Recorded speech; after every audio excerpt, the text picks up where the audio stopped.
一个穿乌色查甫人为店内面撞出来，走去家己的乌倒摆边啊，拍开置物箱，摕出一支镰刀，佮冲为店内，好甲再互其他人客动力，都连店员拢走出来动，边啊人客是闪甲远远，有人随报警。对了，他要感谢那个我们里面的一个客人。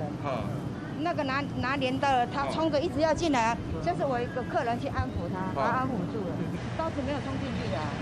后来那个男生，我是说他要冲进来，我们的客人有出来跟他讲说，他就把他压抑住，我们就没有事了。穿乌色查甫人冲入去店内，骂一对男女。这件冲突发生伫3月初，迄当阵疫情还未升级到3级警戒，搁会当伫餐厅内面食饭。新北市淡水中山北路一间卖广州糜的店，伫暗时8点外，这个姓吴的查甫人骂姓江的女人客，质疑对方敢是得着武汉肺炎，哪会当对人家扫，搁骂真侪歹听话，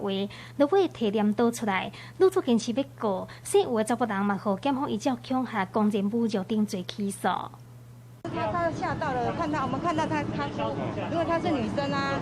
对不对？像那个女生，她都很害怕啊，害怕我们当然不要说是我的客人啦，因为我们是站在，我又觉得说啊，能够安慰她，我就安慰她，就说你不用怕，不用怕啊。这个姓吴的查甫人，唔但骂人，搁要动手，落尾搁举刀啊，结果就是食官司。《每日新闻》新北市报道。